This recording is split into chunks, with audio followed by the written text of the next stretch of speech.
welcome to the Lion's Den with Steven Carr. We are here with Wendy Fink, State Rep of the 94th District, who is up for re-election in the 2026 campaign, and we're going to be talking about her campaign, her legislation, and her vision for the 94th District in York County, and why she decided to run for re-election, and if there's any competition coming up. So why don't you introduce yourself as far as where you started and where you're at now, and then we'll get to the questions as we go. All right. Well, thank you, Stephen, for having me. I'm excited to be here and chat with you this morning. So my name is Wendy Fink. I'm the state representative for the 94th Legislative District in Pennsylvania. I was elected in 2022. It was my first year I was elected in 2022. I did not come from a background of politics. I really didn't know anything about politics before running. But 2020 really woke me up, and I'm sure that it's a lot like a lot of your stories. 2020 was where we discovered what our government was supposed to be doing, what our government was doing, and we saw the discrepancy there. So my representative wasn't stepping up, wasn't being there for the people, was kind of invisible. So I decided that we needed somebody who's going to actually engage with the community, engage with the constituents, and stand up and fight for them. So that's why I decided to run. Again, was elected 2022. So I'm starting just finishing up my second term. So every 2 years is our term. So just finishing up my second term, running for my third election, coming up here for the primary. I have a real heart for the community. I'm a teacher by trade. I'm a teacher by trade, so I have a real passion for educating the community because I want people to know how to hold your elected officials accountable. That is the most important thing that I can do while in this position is to teach people how to hold their politicians accountable because there seems to be very little of that nowadays.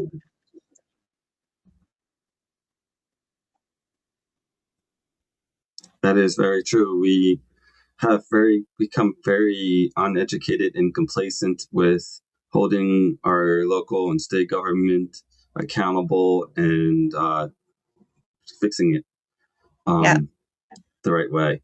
And as we've seen in the past two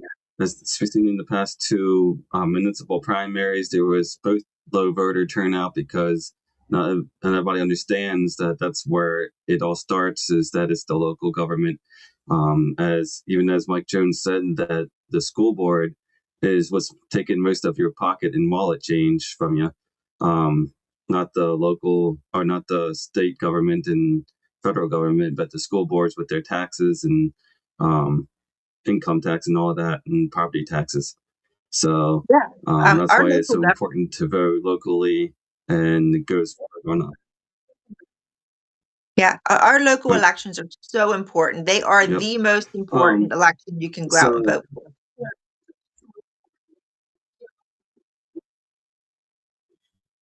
Yes, definitely. So you ran in 2022, right? Yep. For the first time for state rep against Steven Saylor of the 94th District, who was an incumbent and part of the Appropriations Committee. And it was your first time running, and supposedly that's where you got to become one of the best door knockers, and became a door knocking machine at that time. And everybody loved it. Because nobody's seen Steven Saylor come out in full force to their constituents and, answer their questions or seen who he is. And I think that's what changed 94th District for you to become elected, because you're the first state representative or candidate that was people actually met. So how was that experience for you? Well, I absolutely love door knocking. That's where you have those one-on-one conversations with the people, and that's what this job is supposed to be about. So your local representative, your state representative is the bottom position really in your government. We have the local stuff for sure, but you should have opportunity to have a personal relationship with your state representative and your state senator. We have Kristen Phillips Hill in this area. She's a rock star. We love her. She is a hardworking senator. She loves her community and works really hard in Harrisburg. But that's what we need. We need that relationship with your elected officials. There's no reason why we can't have that. So when your politician hides in their office or hides in Harrisburg and isn't out there, just we have those breakfasts, right? And everybody has them. It's how you get people out to get their opinions and get them updates as to what's going on in their government. But there needs to be so much more than that. Those once a year breakfasts aren't going to cut it because you only get to speak to a handful of people, maybe 100 people at most at those breakfasts. So I still do I do legislative doors and I go out and I knock on people's doors, introduce myself, say this is what we can do to help you at the office because we have a lot of services here at the district office that people can take advantage of and they don't know. So we can help with any kind of state issue, any kind of state agency that you're having problems with, unemployment, the State Department, PennDOT, all of those state agencies we have a connection to, we can help you navigate through all of that. State government is not easy to navigate through, and our doors are open. That's what we're here to do. Yeah, I mean, just recently, I guess it was Kate Klunk did I guess a telephone town hall, as she calls it. Well, I think it's a good idea to do those, but I think they should be a lot done more in person. So you get to meet your state rep and ask those questions personally, um, along with other people.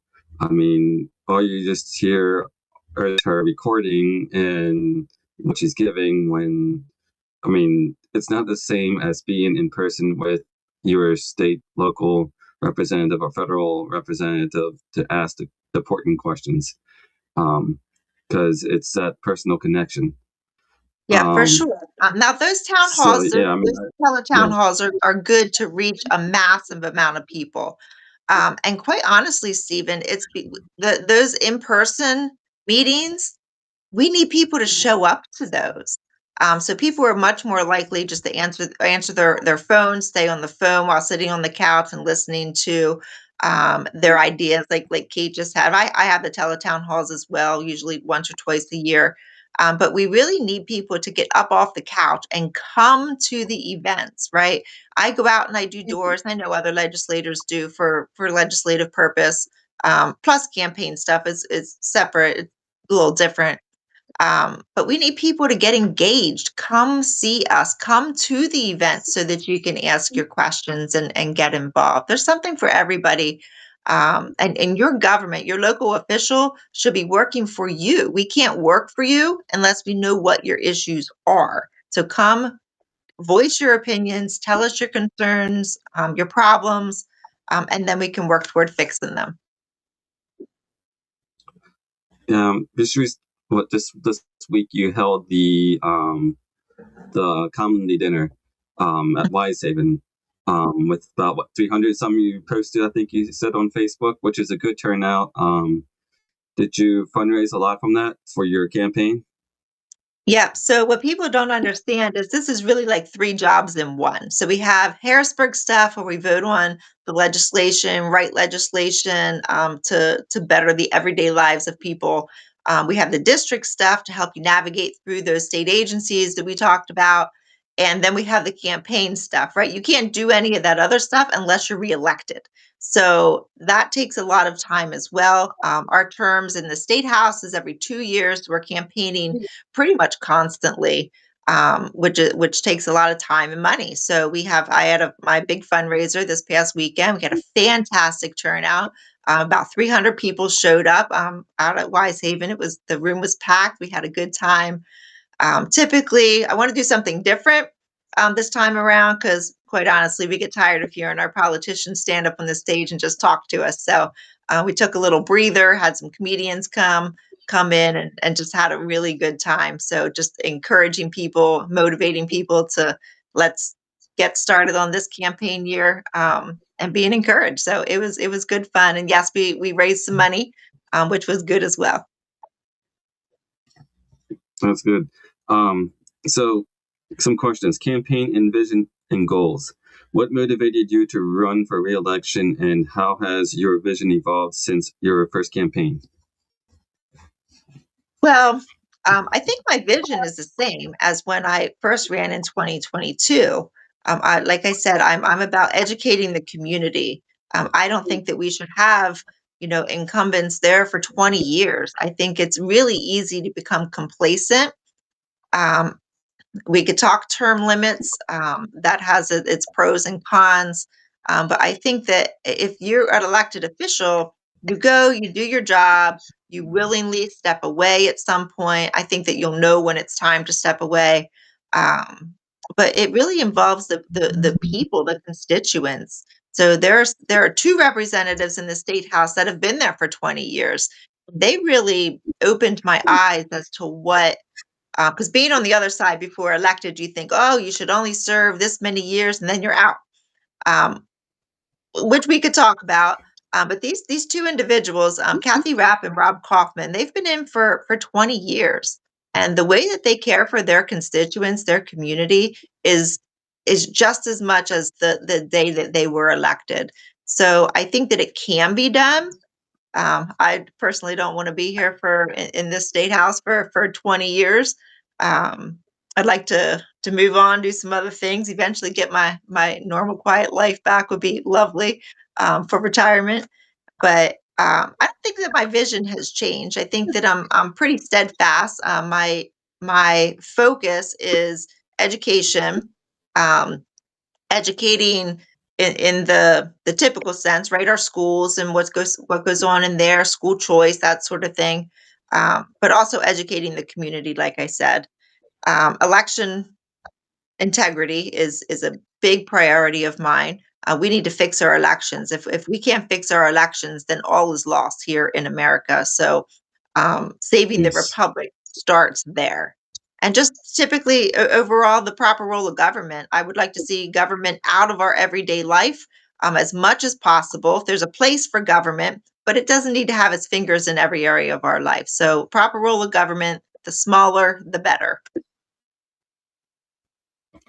So going back to election integrity, that we just had a monumental legislation passed in this federal house with the SAVE Acts being passed, which allows registration ID at the polls, illegals with no ID can't vote. So that's definitely a stepping stone to fixing our republic.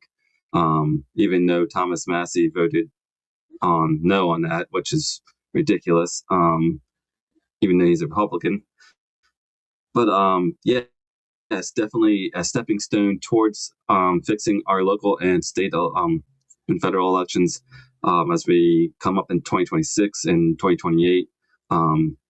Because there's no doubt that the Democrats would probably try to rig it again in 2028.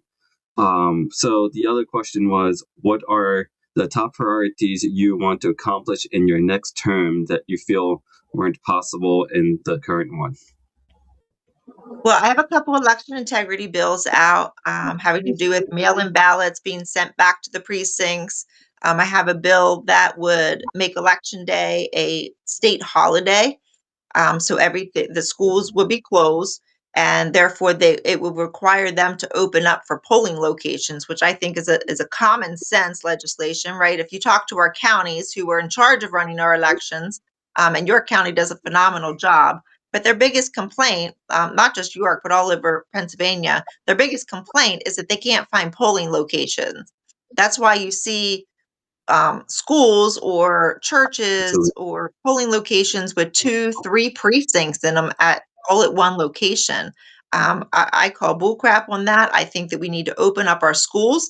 Our schools are taking state, federal, and local money. They need to open up their buildings for polling locations. They're ADA accessible. They have bathrooms. They have just one room. They can pan or block off the rest of the school, so you go in and out. They have an entrance, either their cafeteria or their gym, outside exit.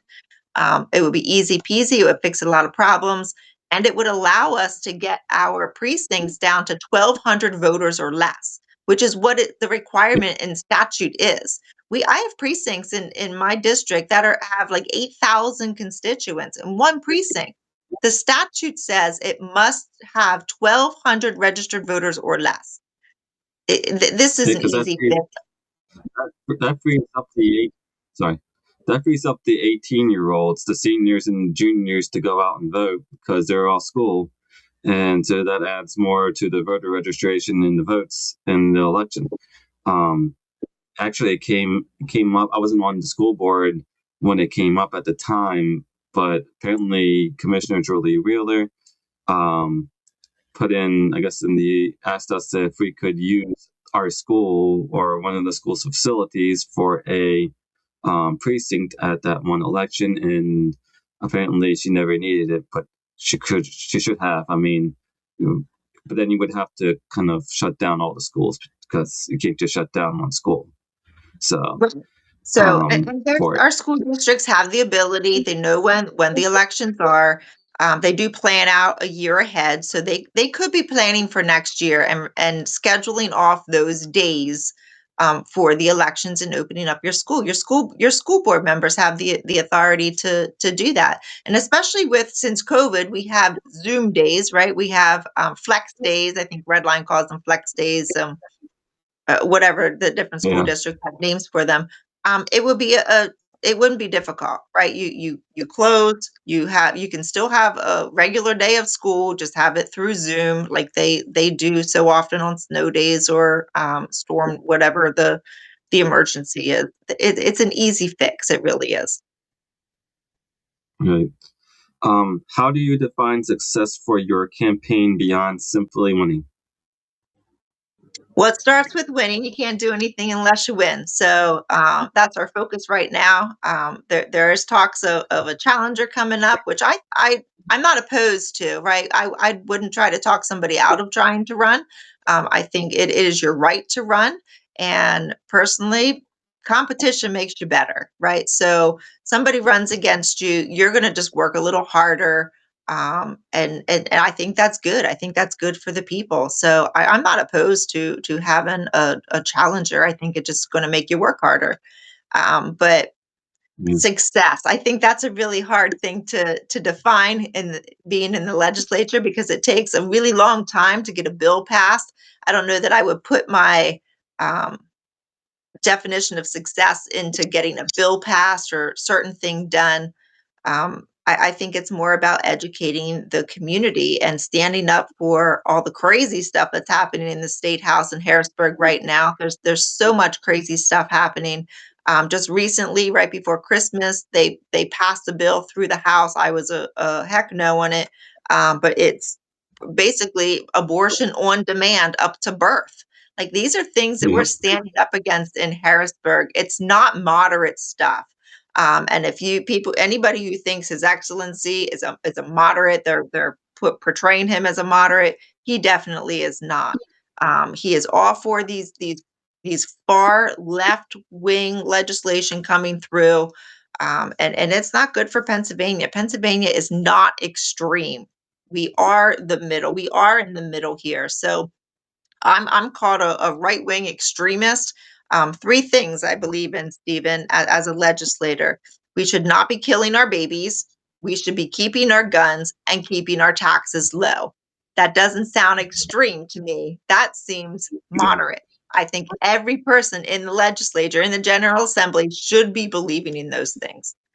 It's not radical. Yes. I mean, just recently, I don't know if you were in session for it or not, or on the vote for it, but just recently, I forget, the mental health bill was being passed by the Democrats until I think it was Stephanie Berkowitz that stood up and said that she was for it until they decided to use what was it that the wording that she used? Some wording that the Democrats put in it that made it sound like for their health care when it wasn't, or something like that. Yeah. She stood up for that recently, and then of course you had Rep Charity Grimm and past 2 weeks stand up for another bill that was ridiculous that the Democrats were passing at the same time. So Yeah, I'm not it's sure what. actually nice seeing all of your. Yeah, so But they use mental health a lot. And those bills that mention mental health, do we have an increase in mental health? Absolutely. COVID messed up our children. And they're suffering with yes, things that we didn't have to that my generation didn't really go through at that age. They have it so much. Social media just expands that. Our children have it hard, and they do have very high anxiety, just to name one issue that they have. But to a lot of these legislation, a lot of these bills that are going through mention mental health, and it is a slippery slope. So not all mental health illness is created equally. So we can't just clump it all into one. There's a huge difference between a child with anxiety. I've never met a 14-year-old girl that does not have anxiety. Teenage years are hard, but they get through it. They do. We all did. They will too. Um, but there's a difference between a teenager with anxiety and an adult suffering with schizophrenia, right? It's all mental health, but there needs to be some kind of understanding, some differentiation between them, and everything's clumped into one. And once our children are labeled with a mental health issue, when they turn of age and they go and try to get a firearm, they're going to be tagged. These are reverse red flag laws that have to do with our mental health, and we need to be cautious of that.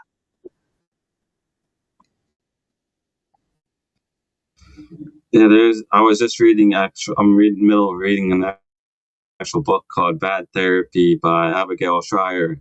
Um, Phenomenal book. American Psychiatric Association and the mental health professionals kind of misdiagnosed our teens during COVID. Yeah.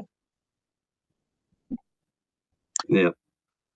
Yeah. And so it's just crazy, and just all the things, how they like, how the therapist treat you bad, treat therapy badly, and do everything to mess you up, and the parents and everything is just ridiculous. And COVID caused all that, and so yeah, it's really ridiculous how. And then they send off the kids to school and put them on IEPs because they don't know how to control their kids. They don't, and stop parenting went that way, and so it is really a mental health with the younger generation that we're seeing going into college and going into high school and so forth that has really um, screwed up this generation with that. So Mhm. yeah. Yeah, our education, like this happened, this started way before COVID. COVID brought it to light for sure because we started paying attention. But it's been going on for You there? decades. Oh, Back sorry. in the 80s, there was a big push for ADHD. I'm not saying ADHD does not exist. There are kids that have ADHD. There's adults that have ADHD. But just because a 10-year-old boy can't sit in his chair and pay attention for 8 hours straight does not mean that he has ADHD, right? But let boys be boys, let girls be, but let kids be kids. That doesn't mean that we need to medicate them to be zombie-like so that they can learn how to add. There's different ways, and our teachers are amazing. They can figure it out. Our classrooms are too big, right? We can't expect a teacher to teach 25 kids in a classroom and do it really well, especially with them all being at different levels. You can have one grade, but three, four, five different levels with their math and reading, and it's difficult. Our teachers have a hard job, but they have big hearts and they're quite capable of teaching what they need to doing what they need to do for the kids to learn. We need to get more faith back in our teachers, let them teach, get the mental health stuff out of it. Our teachers know what to do. They're not counselors, they're teachers. Right, definitely. And it's really taking away also from the family and parenting of the parents, especially with the social emotional learning that they want us to teach our kids, and dividing the community from the family and the school and the kid. It's not their job to be a therapist. It's not their job to be a parent. The job to be a parent is to be a parent, and the parent knows best, not the teacher. The teacher spends about what 8 hours a day with the children, when you practically raised the child from birth, and they spend more time with you than they do with the teacher. So you would think that the parent would know better than the teacher.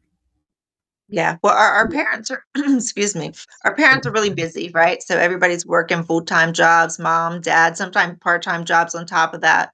Our kids do spend a lot of time with our teachers. Our teachers don't want to be their parents. They want to teach. They want to be allowed to just teach.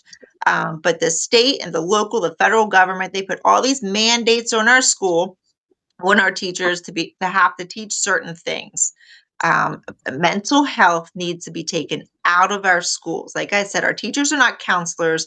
Do they love the children? They absolutely do. I was a teacher. You love these children, and you want what is best for them. But they don't want to be their parent. They want to care for them and help the parents, because they have the child's best interest in mind. But we need to stop mandating that teachers teach all these certain things. We need to get social emotional learning out of our schools. People who say that it's not in our schools, they're just they're lying to themselves. It is there, in every school district at some level. Um, but we just need to clean out our curriculum. It comes down to the school board members. Elect good school board members, take time to go through the curriculum. And your school board members have the authority to approve or get rid of whatever curriculum's in that district. Absolutely. Um, and many other things. So on to other questions. Constituent representation. How has feedback from constituents shaped your campaign platform? I get a lot of good feedback from constituents. Like I said, I'm out there with the constituents all the time. I have tons of events going on here in the district office to educate people about their government, what's going on, how to be involved. And then I also have campaign stuff that I have going on, also talking about our government and how to be involved, how to get campaigns a little different than the legislative. We don't mix the two, so I can't do campaign stuff at the office. Um, so that's all separate. So stuff that happens in the district office is just education, within our government, and what's going on in Harrisburg. The campaign stuff is more about how to get involved with getting good people elected. So it has to do with the election process and candidate stuff. So they're two separate things, kind of intertwined at some point, but we keep them as separate as possible. But it's really important to know who your candidates are on the campaign side, who your candidates are. Um, and there's no reason you can't have some kind of meet and greet. You should have personal relationships with your township supervisors or borough council, your school board members, your state representative, your state senator. Those four people, those four positions, they're at such a local level, and those people are accessible. So you should be getting to know those people. And it takes effort, Stephen. Everybody's working full time. They come home, they're tired. They don't want to have to work a little harder, because they put their trust in us to make sure that we're doing the right thing. But it comes down to accountability. Until we right this ship, um, we need constituents to be involved as much as possible. And I try to help them get involved the best way that suits them. There's something for everybody to do. What issues are you hearing most often from voters, and how is your campaign addressing them? Um, well, on the legislative side, the biggest issue that I'm sure every legislator will tell you is property tax. Property tax, I have a bill out to eliminate school property taxes. I think it's the most unfair tax that we have in Pennsylvania. And that's saying a lot because we have a lot of unfair taxes in Pennsylvania. But about 10,000 homes a year are taken from the government because of the constituents' inability to pay their school property tax. Just because you have a home does not mean that you have money in the bank to pay your property tax. It's completely unfair. It makes no sense to me. So I've had people come into my office twice, two different couples. They make about $10,000 a year. They pay over $5,000 in property tax. So our seniors in particular, and it's not just a senior issue, but it affects them a lot. They're living on their retirement, right? They're pulling money out of their retirement to pay their school property taxes. These people can't buy food. They can't pay for their medication, and we're charging them. They're paying over $5,000, $6,000. I've talked to people who pay over $10,000 a year on school property taxes. It's just completely unfair. It needs to go away. There's a better way, and my bill talks about a different way, a better way to fund our schools. So that's my big push for legislative. Will we get it done? I'm hopeful. John Kiefer has the same bill. It's in the Senate. So she and I are going around the state educating people on the bill and why we need to eliminate this unfair tax. Campaign wise, again, it comes down to educating the constituents, your voters. I want them to know who I am, what I'm doing for them, and how I need them to tell me how I can help them. I don't know what your problem is. I don't know how to help you unless you tell me. So I do spend a lot of time going out and knocking on doors, going to community meetings. I want to talk to people. I want to talk to just I'm just a little old country girl, right? I think I probably live the normal life of my constituents. So I know what a lot of the issues are, but if you're having some kind of issue, I need to know about it so that we can figure out how to fix it. But it's all about education on both sides. Just starting as a school board member, and we have all decided that it's so much easier hearing the feedback from our constituents, because then we don't have to bring it up, and we don't know what needs to be fixed or how we can Right. fix it unless you're going to show up at the meetings. Or you're going to public comment on the email, or you're going to message us individually to let us know what needs to be fixed, because we can't Mhm. fix it unless you say something. Yeah. And it makes it a whole lot better when people come to you instead of you having to bring up a situation, because then you'll get blamed for it. We take a lot of the So blame, Stephen. It's part of the job. But yeah, yeah, you're absolutely right. People, and again, it comes back to that relationship. Are you having a relationship with your elected official? Um, that has a lot of pull, and it's needed on our side so that we know what the issues are. Absolutely, Stephen. yes. Um, how do you plan to stay connected with residents throughout the campaign season? So I have a lot going on. Things in the district office have not slowed down. So I have just as many classes and events going on on the legislative side. Now, on top of it, we're ramping up the campaign side. So um, it's going to get a lot busier. My life is about to get a lot busier because we have to do that. The campaign stuff on top of the regular stuff, and I refuse to cut back on the legislative side to make time for the campaign. Right, that's just extra. I was elected to do a job. I refuse to cut back on that. So I'm going to put as much energy into my job that I was elected to do, whether it's an election year or not. Like that's the job. You do it 100% all the time. And then campaign stuff is just extra. So whatever time is left after I do my job thoroughly, it's put towards campaign. But it comes down to I do a lot of outside events and door knocking. So I do legislative doors, I do campaign doors. Um, one way or another, I'm probably going to show up on your doorstep. That's good. I'm sure the people will be happy with that. Um, Messaging and communication. What message do you want voters to take away from your campaign? One vote makes a difference. One person can change things. So I am the very a great example of how one person makes a difference, right? I was just a little country girl before I ran for office. I knew about 20 people, 20 families. I had a very small circle, but people want change. And when they find somebody who's willing to step up, have the courage to do it, people will rally behind you. And I think through me running and taking this job and campaign stuff all together, we've educated thousands of people, and that's what it's about to me. I truly believe in the power of we the people. If I didn't believe it, I wouldn't be here. I'd be back on the couch, right, watching TV and eating my snack, because what would be the point? I truly, truly believe in the power of we the people. There is power in numbers. So get involved.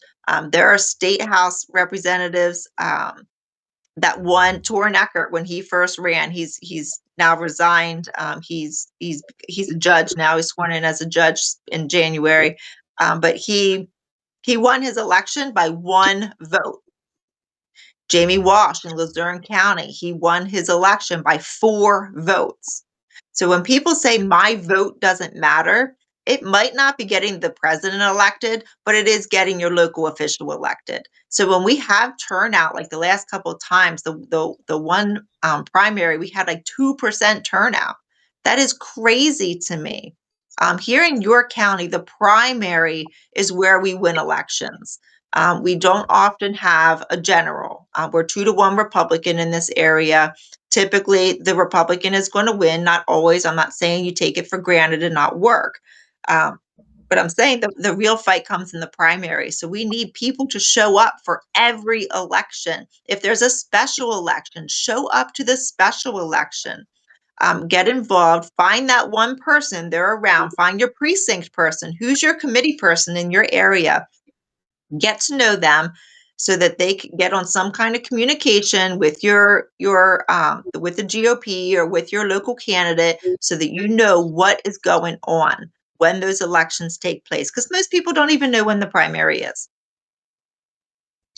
That's very true, and I think that's kind of what happened in the recent 2 municipal elections, was especially this one. I think more because we have just kind of became complacent, and now that we have Trump back in office, we got the House and we got the Senate, and everybody's just like, forget it. I'm not going to go, vote in the municipal. It's not that important. But that's where it all starts. It's a bottom to top, not a top to bottom. Absolutely. So, and I mean, we did worse this year than we did in 2023.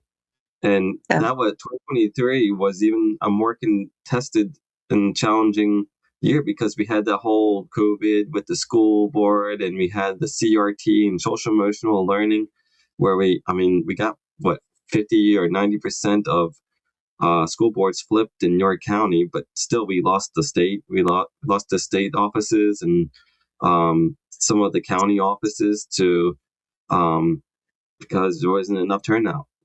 Yeah. And we even, Josh Prince ran twice and lost in the statewide race because there wasn't enough turnout. And Batista ran twice and still lost in this election because of the 670 counties in Pennsylvania didn't have enough turnout. You at least need 50 or 40 to 50% turnout here in Pennsylvania to make a statewide race win. And we wouldn't even. Absolutely. Yeah. We will see an increase this time around. More people will come out for the midterms than they do on the off year, but still, we need to overload the system. If you are registered to vote, you need to make sure that you're voting. If you're not registered to vote, get registered and then go vote. Mail-in ballots. I hate mail-in ballots. I absolutely hate them. But until we get enough elected officials at the state, they're not going anywhere. We need to embrace them. We won Trump. Trump won Pennsylvania because of the mail-in ballots. Yes. We have here in York County, they don't call it early voting. I will not call it early voting, but you can go into Pleasant Valley Road. You can request your mail-in ballot. You can wait 5-10 minutes, get your mail-in ballot, fill it out, hand it back in, the very same visit. So that's what I typically do in election, before the election, because I'm out working all day at the election, standing out front promoting the candidates. So I will go in, I will cast my vote by mail-in ballot, um, just right there at the county office. I do not mail it back in the mail. I go in, I request it, I do it, I hand it back in. It's easy peasy. I was in and out in 10 minutes. So that's available here in York County and a lot of other counties throughout the Yep. state. How do you plan to reach voters who may not be familiar with your work in Harrisburg? Again, I'm planning on doing a lot of doors. I just don't think that you can beat that one-on-one conversation with people. I have a fairly rural district, so I drive door to door. I have a good team, so they'll be doing some doors for me as well. I'm available to answer whatever. I'm an open book, Stephen. So whatever people want to know, I'm happy to talk about. Um, you have to follow your local officials. So I'm one of 203 members in the House, plus the 50 senators in Harrisburg. So I am the only one out of those 253 people in Harrisburg that have my votes listed on my website. Um, every vote that I take, it's there. The bill number, the bill title, what it does, how I voted, and why I voted that way. So if I vote yes, there's a reason why I voted yes. It's right there on my website. If I vote no, there's a reason why I vote no. So we have a lot of what I call "I love puppy" bills in Harrisburg. So the title could be "I love puppies," and a lot of people will say, "Well, Wendy, how can you vote against that? It's an I love puppies bill. Don't you love puppies?" But you have to read the bill because when you read the bill, they kill all the puppies, right? You cannot vote based on a title. You have to read the bill. And a Um, lot of constituents don't know, like they'll look at the title and say, "Why did you vote against voter ID?" Well, that wasn't voter ID. That's bull crap. I'm a heck no. If it's show my ID, absolutely. If it's I will vouch for myself and say I am who I am, that's not voter ID to me. So there's a lot of I love puppy bills, what I call I love puppy bills in Harrisburg. You have to read the bill. So my explanations of all my votes are on my website. I'm the only one in Harrisburg that does it. so that kind of goes back to back in 2022 when you were running. I'm sure you saw, I think it was in the budget, I think it was, or it might have been a bill, where everybody voted for that budget because it was giving money to Pittsburgh, Penn State. Um, and then when you looked at it, all that money was going to like stem cell research in these colleges. And I forget, I think it was like Senate Bill something that came out. And just like you said, I mean, you got to read the bill. You just can't pass it because it says, "Oh, this is going to this school." When these schools are, in detail, it says something totally against your values and what you stand for. Um, it's almost like sugarcoating it or a smokescreen to our constituents and voters. That's why I liked back when Rand Paul's still in office, but Rand Paul wanted to read the what happened? Oh, there you go. Read the Bill Okay. Act. Mhm. And so yeah, I mean, if we could do something like that in the state house where all the legislators read the bill before it was passed, I think it would help a lot of our constituents and a lot of the votes that are being completely passed instead of having, so few America firsters in the House to stand up and individually do it. Well, just being elected, right? You're expected to read the bill. Like it doesn't make any Yeah. sense to me why people are not reading the bill. That's what you're voting on. You have to read the bill. And constituents should hold your local official accountable for it. If somebody's voting yes for something and they get called out and they say, "Oh, I didn't know that was in the bill," your first question should be, "Did you read the bill?" So there's no Right. excuse. So I think it should be required by all of my for all of my colleagues to have all of that those your votes and your reasons why. I think it should be required to be posted. If you cannot go on the General Assembly page, look somebody up and figure out what how they voted on what. You have to go in and individually look up each bill or each day. It's very complicated. I swear they do it on purpose. They don't want the people to know. My bills are right there on my website. You can look them up, see how I voted and why. Give me a call if you disagree with any of them. I'm happy to stand by every vote that I've taken, which is why I make it so public. Yeah. What do you think sets your campaign apart from others in the district? Um, Well, I think we're really blessed here in York County in general. We have some really, really good elected officials here at the local level, all the way up to the state level. We're pretty tight, the delegation, and we most for the most part. There's some one offs, but for the most part, we all believe in the same thing, right? We are conservative. We are. A force, really. People from outside of York County recognize what we have here in York. We have a unified front from our county commissioners, to our state representatives, to our senators, to our school boards. We are all unified in that conservative values, and there's people who are really digging their heels in and standing up for what is good and right and true. So I think we're really blessed here in York County. What is different about my campaign as to those others in the area? I have a real heart for the people. I'm a grassroots girl. I know a lot of people throughout the state. I'm about educating the constituents, educating the voters.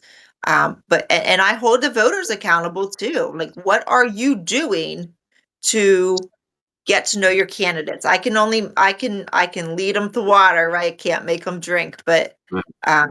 we have some really, really involved constituents here, some really smart and educated voters who know what they're standing for, know what their elected officials stand for, and they spread the word. Some responsibility falls on the voter as well. It's not all your elected official. We can only do so much, and we can only do that if we're reelected. So the responsibility truly falls on the voter. Yeah. Let's see what else. What message do you? Oh, sorry, wrong one. Which accomplishments from your time in office do you feel best demonstrate your leadership? Accomplish and again, that goes back to how you're defining accomplishments. So I really think that we have a fairly good turnout in my district. So I think that speaks volumes as to how people rally around you. I have a great team, a team of like 40 people coming out and working on the campaign consistently. So that really speaks volumes as to um, my work and what I'm doing. If people are rallying behind you, it's because you're putting the time and the work in. Once you become complacent, those people will fall away. So the fact that I'm getting emails that thank me, thank you, Wendy, for standing up, thank you for voting this way, thank you for being a voice for the people. That is amazing to me, because people are seeing how hard that I work for them and how much I care for their well-being, because that's what it's about. It's about the people making a difference in their everyday life. So the feedback from the constituents is how I count success, and how I see that I'm doing a good job because they see it.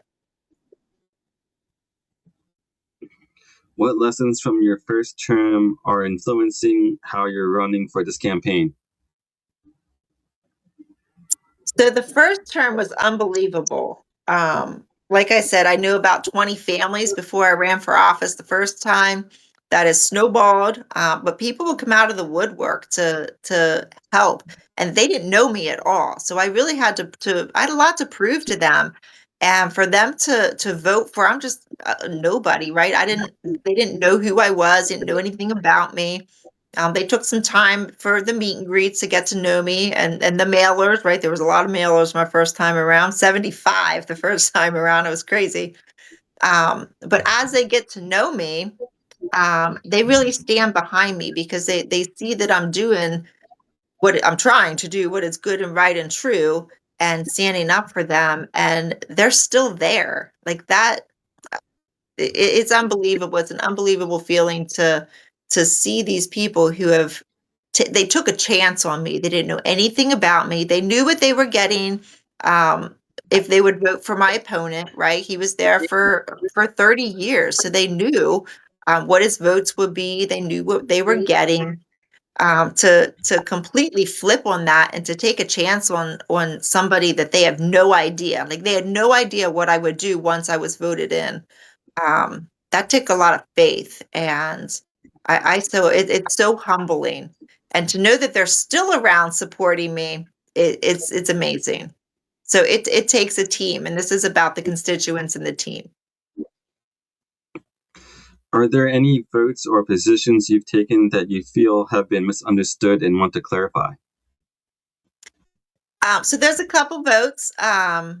Again, people push back when you call people out. I've not made a whole lot of friends in Harrisburg. I'll be honest with you, Stephen, but I didn't go to make friends in Harrisburg. I made to stand up for my constituents.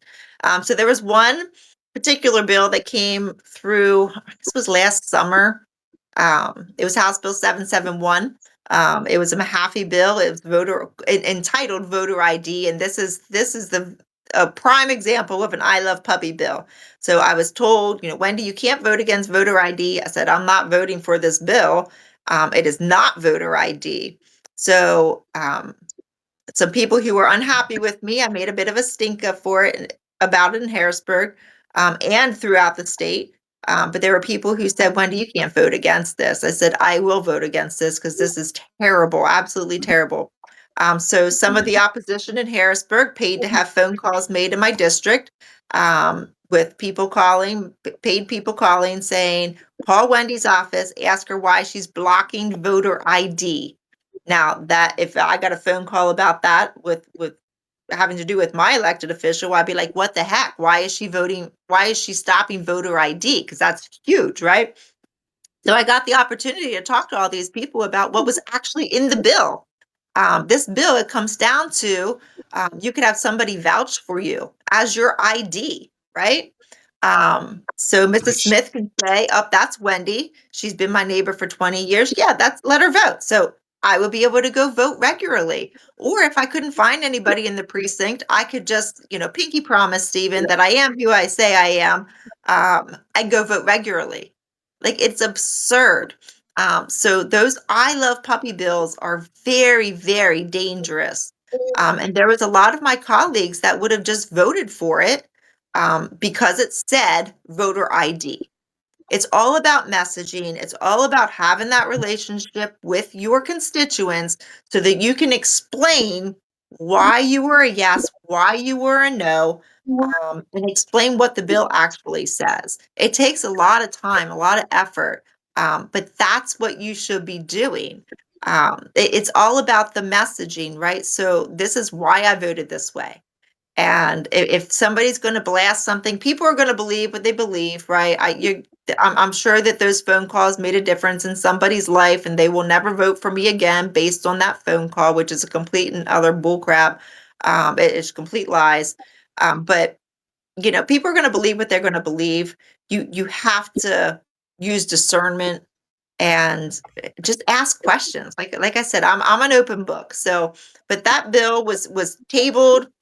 It never came up for a vote, thankfully, because the people of Pennsylvania, not the legislators, the people of Pennsylvania got wind of what the bill actually said, and they put a stop to it because they called their representative, they called their senators, and they said, we do not want this bill.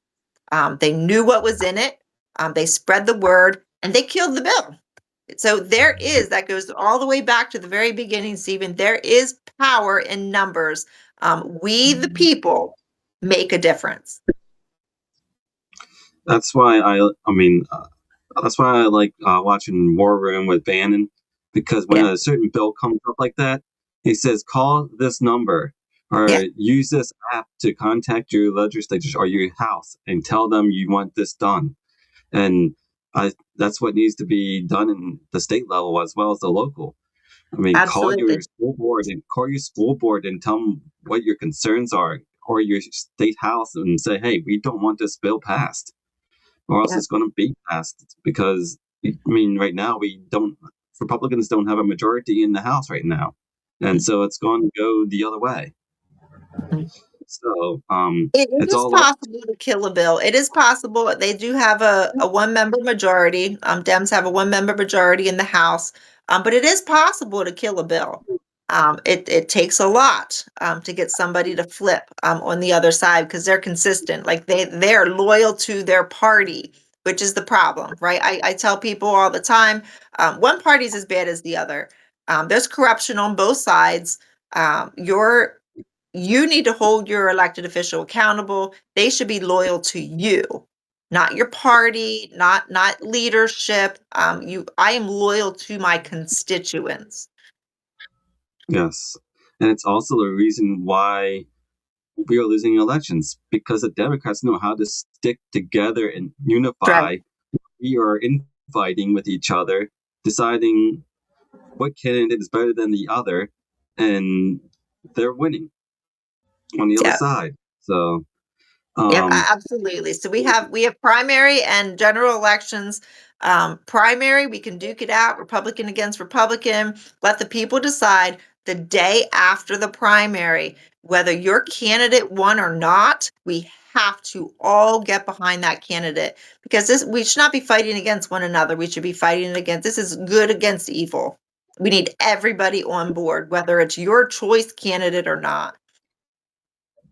So while we're on this topic, and it's been killing me because I see it on Facebook, and I'm sure you have too, the grassroots or the diehard Doug Mastriano supporters had decided to do a write-in campaign against Stacey Garrity, and I mean, I'm always on there telling them, you do that, you're going to ruin Pennsylvania for another 4 years and have Shapiro, because it's going to divide the votes, and you need 67 counties to do a freaking write-in to win a statewide race.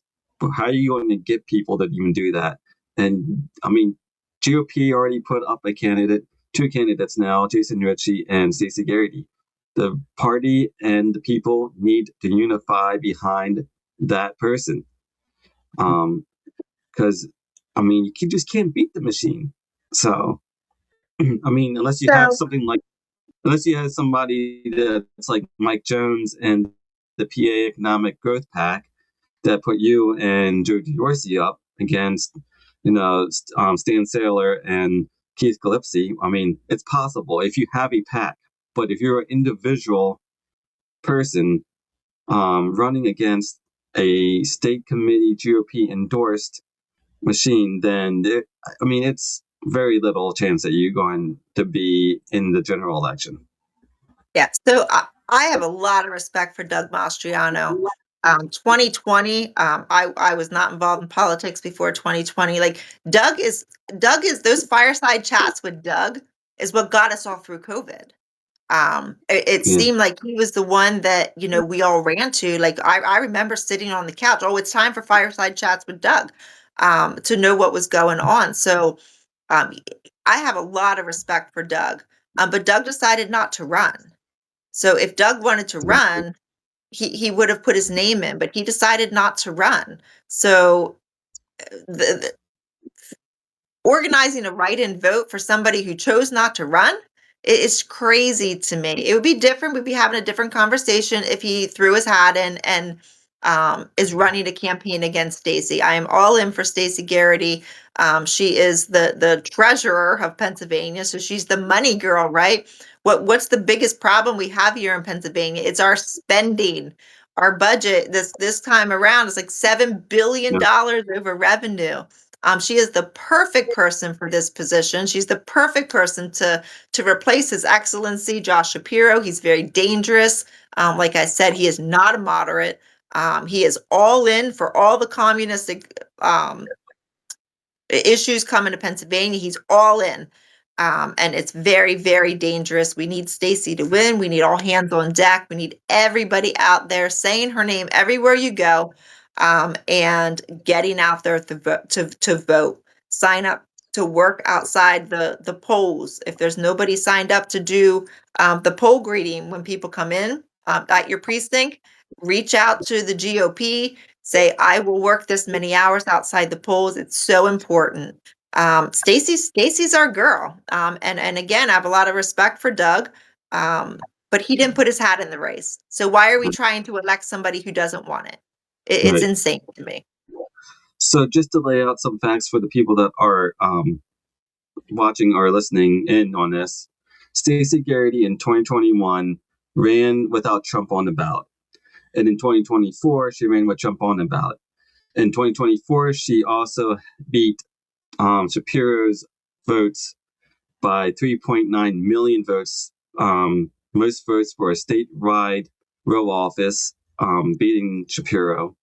And she's also a woman, which Shapiro, of course, mainly has a problem with strong independent women. As we go back to his 2021 or 2022 lawsuit with his advisor, and the way he even talks to, if you ever watched him talk about Senate Pro Tem Kimpor,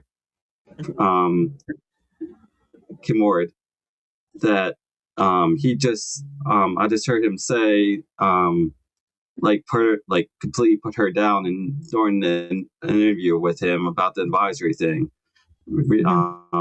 So he definitely has a woman problem, and I know Russ Diamond. You know Russ Diamond. He had a short list of people that Garrity could pick that would be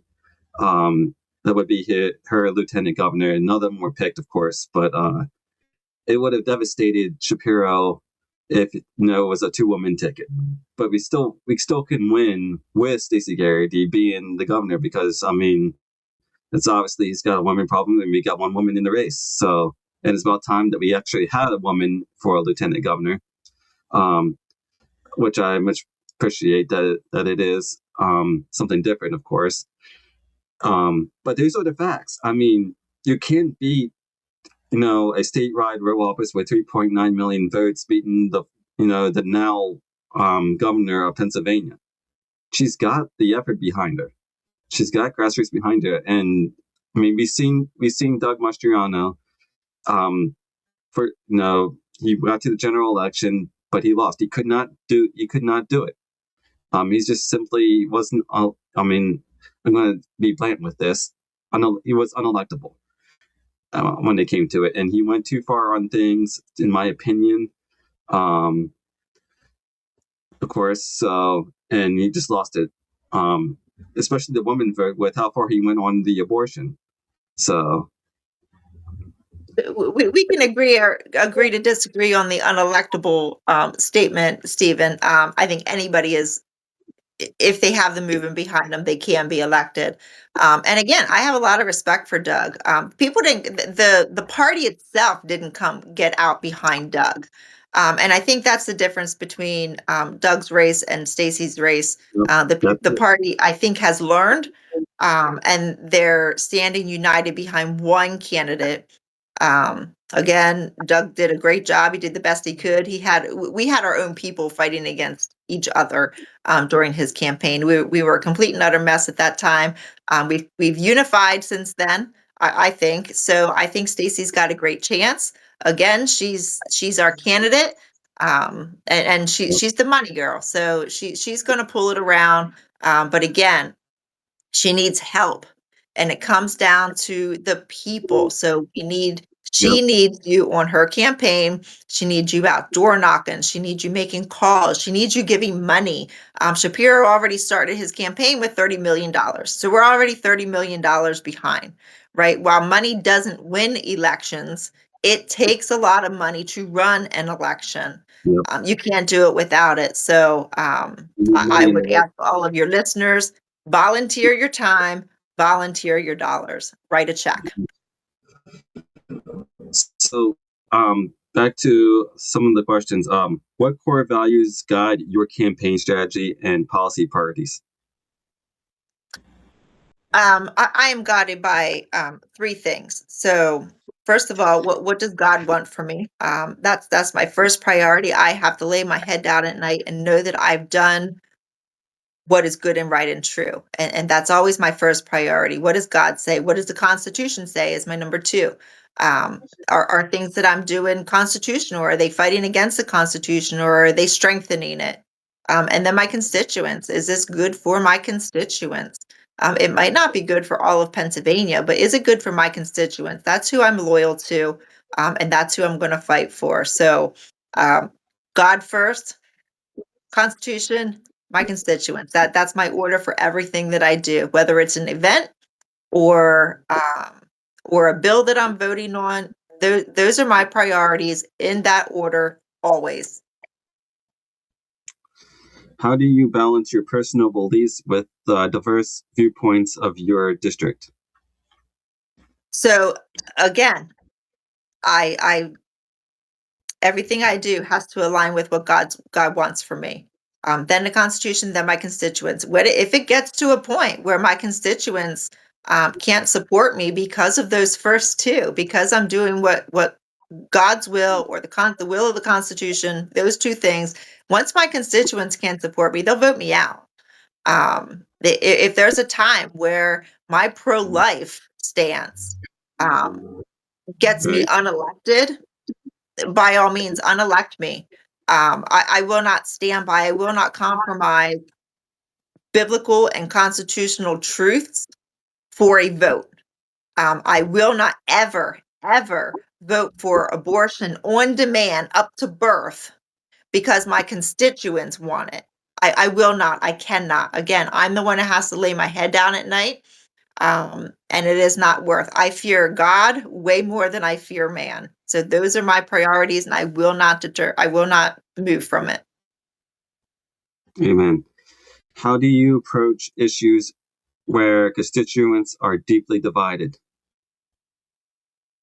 So are pretty blessed here in Southern York County, where I do hold the values of the majority of my constituents. Just the Republican values in general. We're 2-to-1 Republican here in my district, so I don't have a problem with really supporting their values. I think people really appreciate me digging my heels in and standing up for those things that I said my priorities lie. Um, I don't think we have a problem. So I do get some hate, right? So there's people who don't like the way I vote or don't like what I say or how, what I stand for. And you're going to have those people all the time. You're not going to please everybody. But again, if we get to the majority, to the point where the majority of my constituents can't stand by what I stand for, then they'll vote me out, and then we'll see a change in the district for sure. But we have very strong biblical and constitutional values here, conservative values here in Southern York County. Yeah, I truly believe that too. How can community members get involved in your campaign? So you can reach out to the campaign, Wendy Fink for PA. There's the website or Facebook. You can reach out either way. There's a phone number for the campaign on the website, so you can always reach out that way. If you shoot me an email, request to get on the communications, I have a lot going on campaign-wise. So a lot of events that way that you won't hear about on the legislative. So if you get the legislative e-blast, that has to do with legislation, Harrisburg stuff.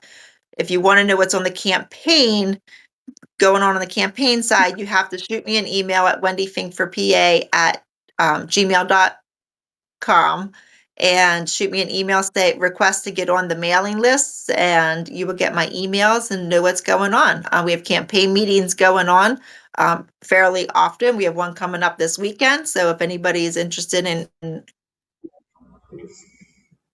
Oh, where we go from there, because there's something for everybody to do. If you're willing to donate your time or treasure, we're going to find something for you to do for sure. What role do local organizations, schools, or businesses play in shaping your platform? The local organizations will they'll either get behind you or fight against you, one way or the other. But a lot of the local businesses just stay neutral, because unfortunately we live in a divided world. So a lot of businesses will just stay out. I don't ask local businesses to put up signs or to put my things out that aren't like in a very conservative area, because they'll get hate for it. So a lot of businesses will just stay out. They'll talk to me behind the scenes and say they're supportive, um, maybe do something behind the scenes, but a lot of them aren't open to publicly blasting, because they're going to lose business. Unfortunately, that's the world we live in. I think it's wrong. You should be supporting businesses because they do a good job, not because they're political beliefs. How do you plan to engage younger voters or first-time voters? But that's always very exciting when I talk to a first-time voter. Then there's not really an easy way to get in contact with them. But the young Republicans here in York County do a phenomenal job. So I'm happy to have good relationships with them. Nick is the chairman of the Young Republicans, and he does a phenomenal job. CJ and Jake and all those that belong to the York County, they really we're working hard. So they do a lot of door knocking. They do events, and we go different elected officials go and talk to them. So we have a good relationship with them. So I think it's less about me reaching them than them reaching them, because they have more of an in. Young people are more drawn to them than they are 48-year-old woman. So I leave that in their hands. How will you ensure transparency in your campaign funding and decision making? I'm sorry, can you repeat that, Stephen? Yes. How will you ensure transparency in your campaign funding and decision making? So all finances for campaigns are open record. You can log on transparency.usa. There's different ways to you can look them up on the State Department. All of our finances are online. We're required to do finance reports every couple months. There's one coming up again. So every person that is given to my campaign is right there. And there are very strict rules that we need to follow, to be compliant with those laws. So that is a big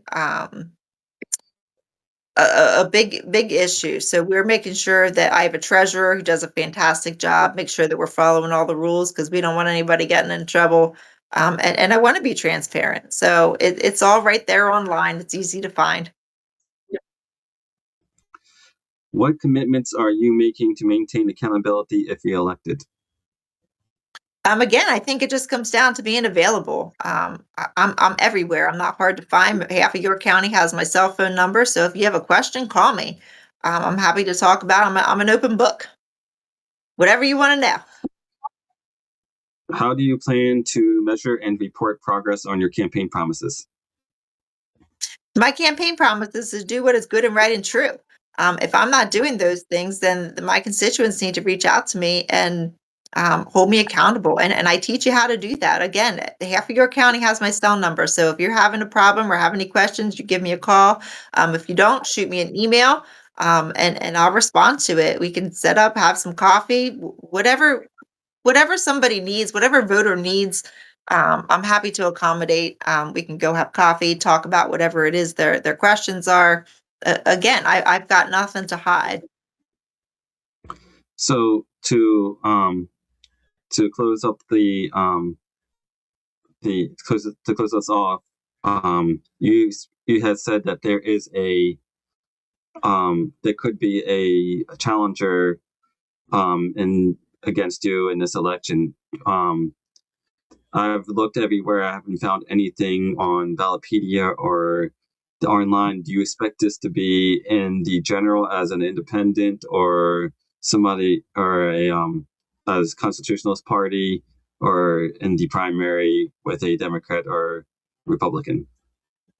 So there was talk. I know that there were meetings that were held. A prominent member of the community was having meetings asking people to run.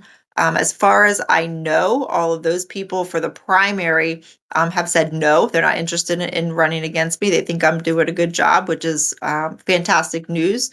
So those people, politics isn't personal, right? So there are people who aren't going to like you. You're not going to be friends with everybody. Um, but when it comes down to, are you doing a good job? Like that's a whole separate thing, right? There's people who might not like you, but think you're doing a good job for your constituents. So I think that's where most people lie. Those people who maybe not be Wendy fans, but aren't willing to run because they know that I'm doing a good job with my constituents. So as far as I know, those meetings have failed. People have said no, or not right now, at least. So there's still some names that are being floated. I don't know. There's always an opportunity. There's always possibility of somebody popping up until petitions are handed in and that deadline has been met. There's always a chance that somebody else will pop up. Again, it's competition makes you better. So I'm not opposed to having a challenger. I think it just makes you work harder. There's some names that are being popped for a general. Again, anybody is welcome to run, and it just makes you better. So there's some names being popped. Nobody has officially come out and declared that they are running. So with the growing increase of independent voter registration in Pennsylvania and in York County, how do you plan to approach independents and win them over for your district? The same way I plan to engage with Republicans and Democrats. Again, the party means absolutely nothing to me. I want to talk to the people, to the constituents, see what their concerns are, and work for them. I work for the people. I don't work for the party. I don't work for the government. I work for the constituents of the 94th. Some of my best conversations I've had with Democrats at the door, and we're able to discuss policies and where we believe. They think I'm absolutely crazy. I think they're absolutely crazy, but we can shake a hand and agree to disagree and know that we both want what is good for Pennsylvania, for the District 94, and for the country in general. And we have to have those conversations. So how do I plan on treating independents differently than Republicans? I don't. I am who I am. I stand what I stand for, and it doesn't matter what your party is. When you stand up for what is good and right and true, that's good for everybody. So week next week starts petition signing for all of York County and Pennsylvania. Do you have any petition signing events locally that are coming up that your constituents and the party people can and supporters can come to? Yep, I have a couple. I think there's 3 or 4 that are scheduled. They're all on my website, wendyfinkforpa.com. You'll be able to find them all there under events. So we will have at all of those events, we will have all of the petitions for the Republicans. So we'll have Congressman Smuckers and Congressman Perry's, depending on where we are in the district. We'll have Stacey Garrity's petition. We'll have Senator Kristen Phillips Hill petition, as well as my own. So we'll have them all there for you to sign all of them, and get some good conservatives on the ballot, so we can take back Pennsylvania. All right. Well, thank you for your time, Wendy Fink, and for coming on. Thank you so much, Steven. You have a great rest of the day and keep up the fight. Thank you. You too.